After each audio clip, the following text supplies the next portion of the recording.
Okay, next is Philippe Klijn. The floor is yours. Okay, let's see, 1 second. Okay, thank you. So this is joint work with Peter Biro, Xenia Klementova, and Anna Viana. Shapley-Scarf housing markets, and there's many things in this paper. It's about respecting improvement, integer programming, and kidney exchange. And you can see also a nice picture of Petershof in St. Petersburg. So let's go to first quickly over the kidney exchange basics. So here you see in this picture, there's 2 donors and 2 recipients. Donor 1 and recipient 1 are, let's say, family, and also donor 2 and recipient 2 are family. And it turns out they are incompatible. In other words, recipient 1 needs a kidney, but donor 1 cannot give her a kidney because of antibodies issues. And the same thing for recipient 2 and donor 2.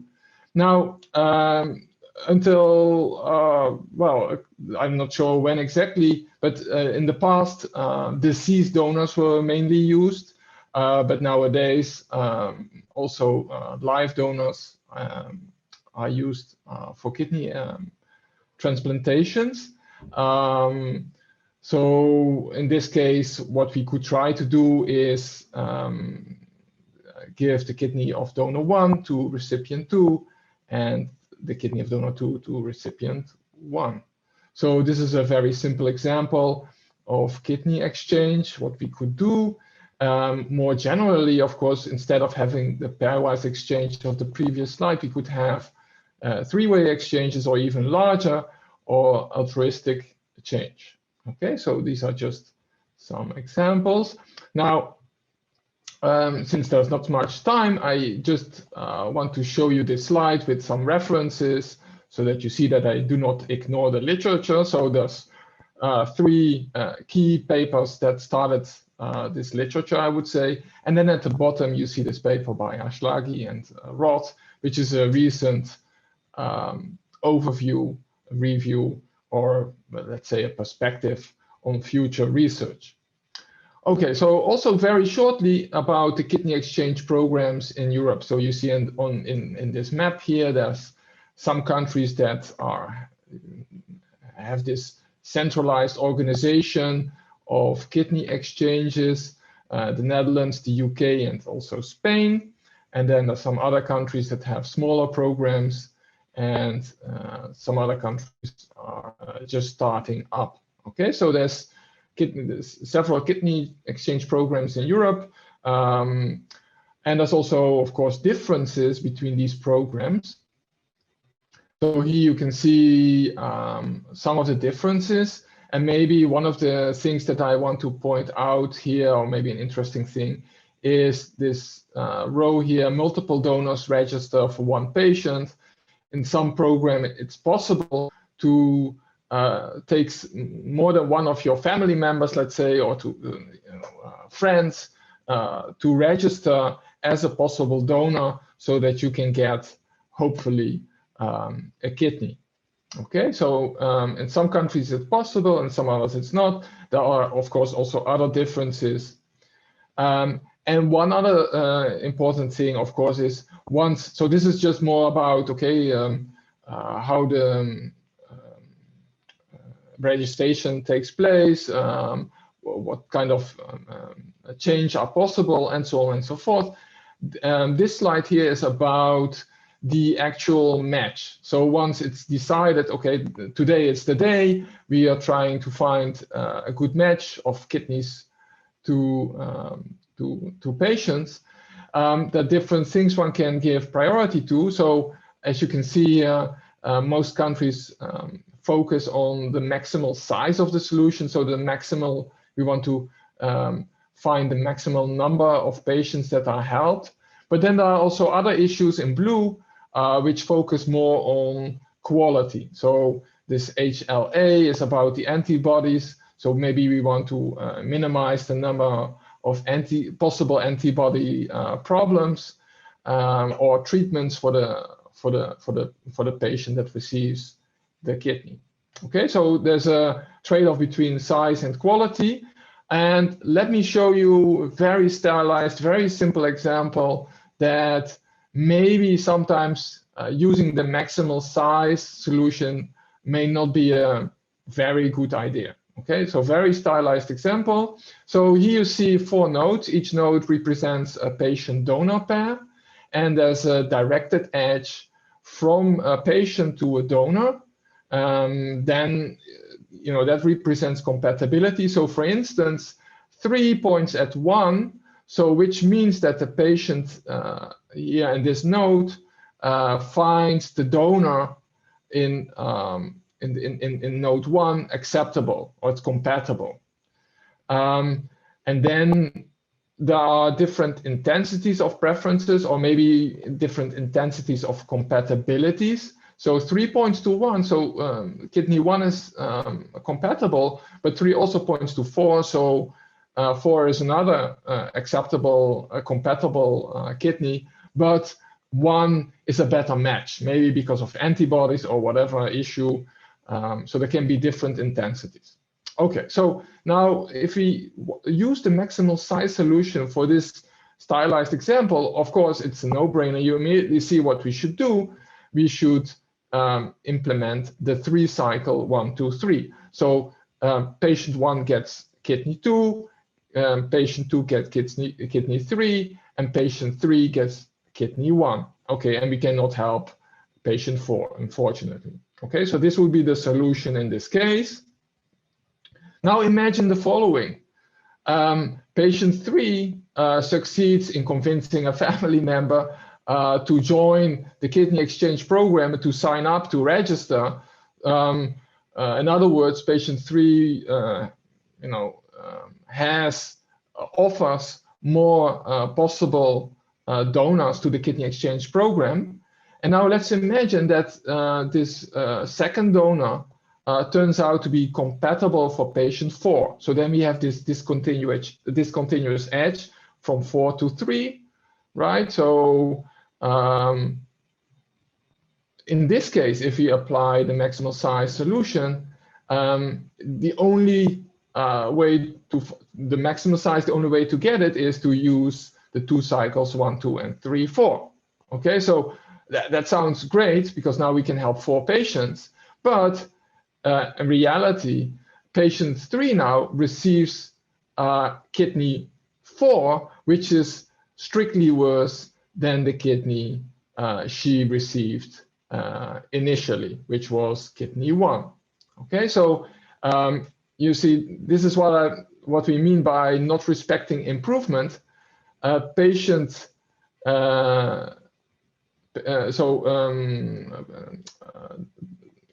patient 3, patient donor pair 3 improves in the let's say in the preferences of the other agents, but this is not respected. It's not reflected in the solution because the patient is hurt. Okay, so maybe we want to avoid this kind of situation. Now, what we do in the paper is look at the traditional solution concepts, and we try to find out whether they respect improvement.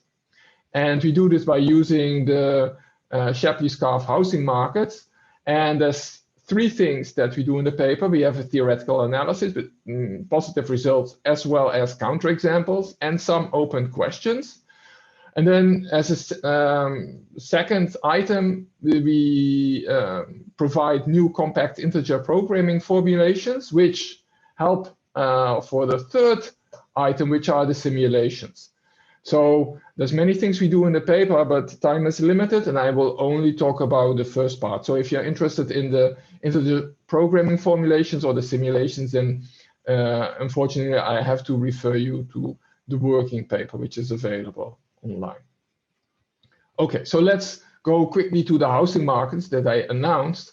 So this is just a standard model. So I think most of you are very familiar with it, but I just want to present it quickly so that you see some of the notation, and that so things are should be clear later.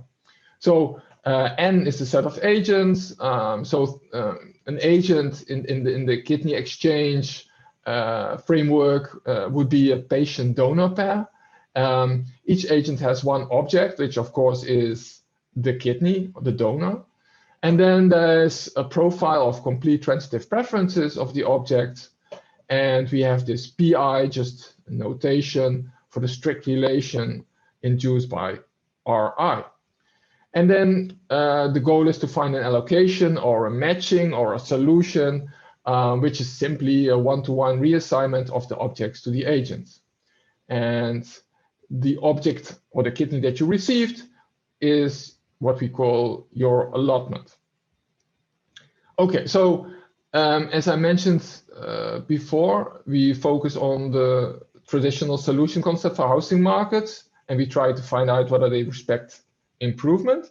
Now, there's several solution concepts used for housing markets. The first one is the core. So the core says that there is no blocking coalitions. A blocking coalition is a coalition S, such that there's some allocation Z, which satisfies two conditions. The first one says reallocate the endowments of these agents in coalition S in such a way that for each of the agents involved, ZI is a better allotment, is a more preferred allotment. It's preferred to XI. Okay, so we want to avoid this kind of blocking coalitions. Then we are in the core. Of course, you can think of different ways of blocking. So here's another one. We can relax the blocking notion by demanding that all of the agents are weakly better off, and at least one of them is strictly better off. So we relax the blocking notion. So if you want to avoid this kind of blocking, the solution concept shrinks. So the strong core obviously is a stronger solution concept than the core. Okay, so these are the two, the ones you are familiar with. Of course, you also are familiar with competitive equilibrium. Also, Antonio talked about it.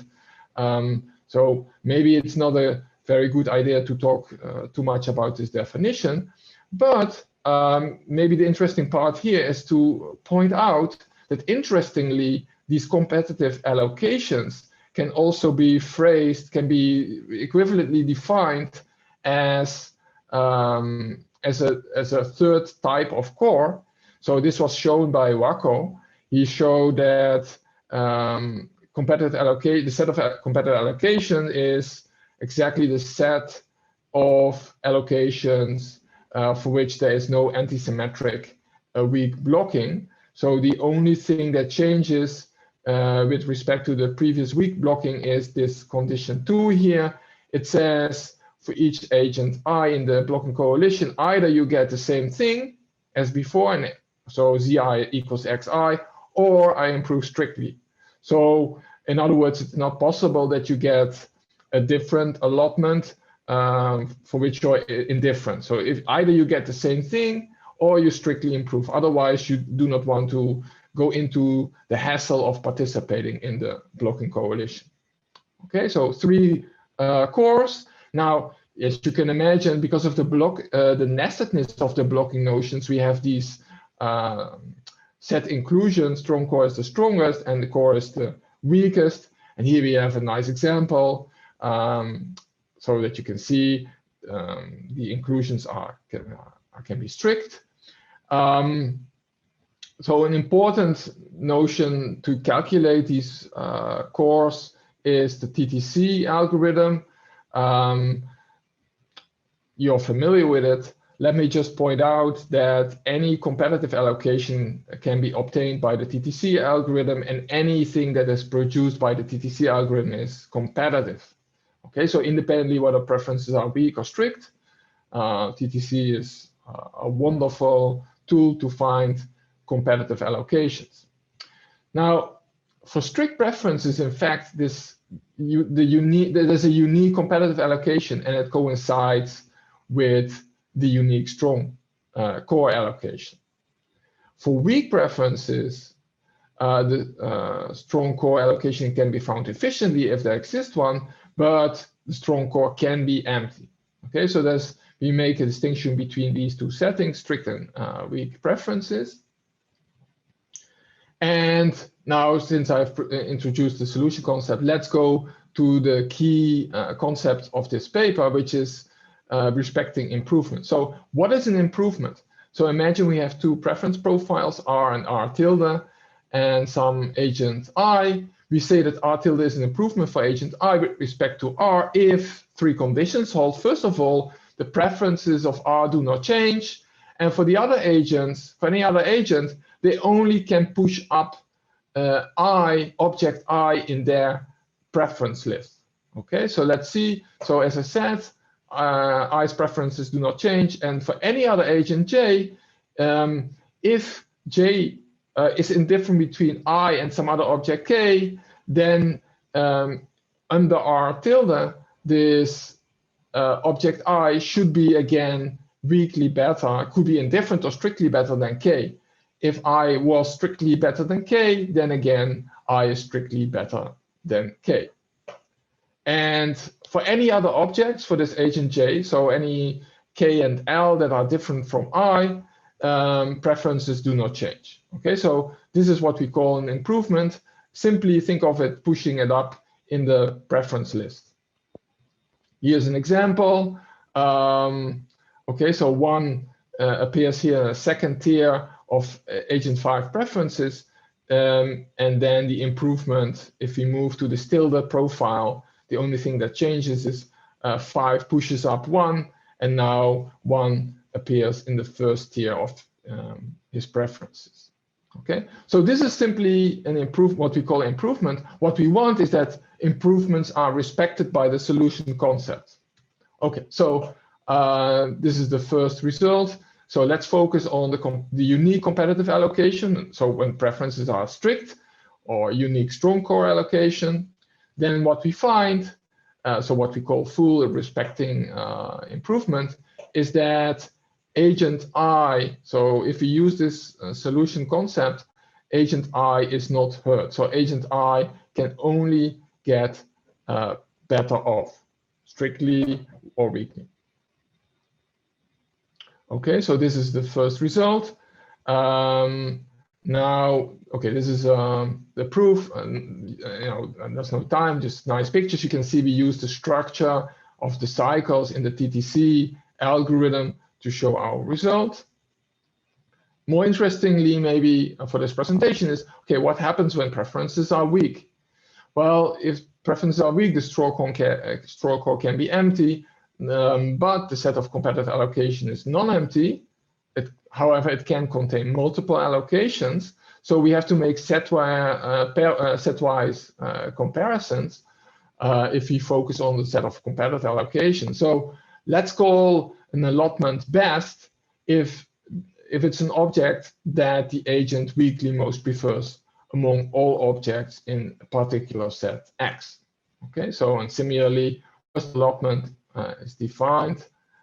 Then if we focus on the set of competitive allocation, let's call these the best and the worst allotment for agent I. Then what we find is what we get is the following result. We make comparison between the best allotment in the initial situation R and then so let me show you the result. So if I have two profiles of okay, this should be weak. This should say weak here, sorry. R and R tilde. If R tilde is an improvement for I with respect to R, then I is not hurt in terms of the best allotment. And I is also not hurt in terms of the worst allotment. So no matter which allotment we look at, best or worst, there's an improvement for this agent I. Here's an example. You have 5 minutes. You have 5 minutes. Thank you. Excellent. Thank you. So let me skip the example. Another example. So the strong core, as I said, can be empty. So we have to, the only thing we can obtain is a conditional result like this. If the strong core is non-empty, then again, there is improvement for this agent I. So then let's move quickly to the core. The core is typically large and does not seem to have much structure. However, some of you just proved this year, some weeks ago or some days ago, that the core satisfies RI best.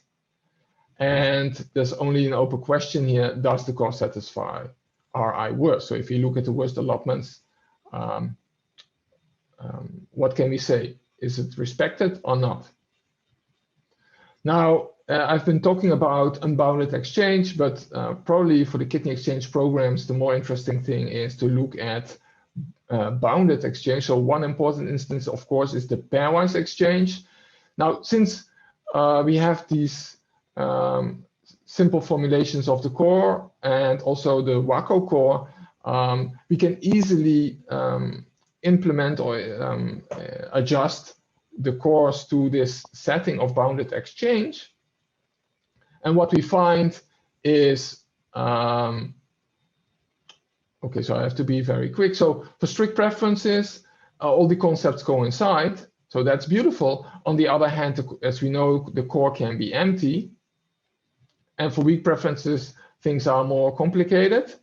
So I just refer to these references here. Let me go to the results for the pairwise exchange. So if preferences are strict, then this example shows that RI worst is not satisfied. In other words, if an agent improves, so here agent 1 improves because kidney 1 becomes compatible for patient 3, then agent 1 is hurt because the worst allotment is worse in the new setting for the new preference profile. Okay, so strict preferences, RI worst is not satisfied, but the good thing is that RI best is satisfied. So this is also a recent result. And the only thing that remains now to be done is to look at weak preferences. Now, of course, this result here for RI worst still holds. So the question is, what can we say about RI best? So it turns out, this example we found using the simulations, is that the WACO core and the core do not satisfy RI best. We do have an open question. So what about a strong core? Does it satisfy RI best? We do not know in this particular setting. So that's still open. So since I have no more time, let me just show you proudly our compact integer programming formulation. So they are on this slide. You can compare them with the existing ones where there's an exponential number of inequalities that have to be checked. So here, the Quint-WACO formulation uses the cycles. Here we use simply the edges. Okay, so some nice pictures of the simulations. I skip them and I just wrap up. So a summary of our main results. We have some positive results, some counterexamples on the respecting improvement property. Then we have the integer programming models, and we do some simulations to quantify, to compare the maximal size solution with the core solutions. And we have two open questions: unbounded exchanges, does the core satisfy RI worst? And in the case of pairwise exchanges, does the strong core satisfy RI best when preferences are weak? So very particular open, very specific open questions.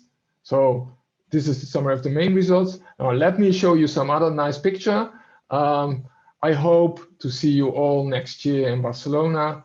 Antonio and I and some other people in Barcelona are organizing this Coalition Theory Network workshop next year. So thank you, and I hope to see you next year. Thank you, Flip.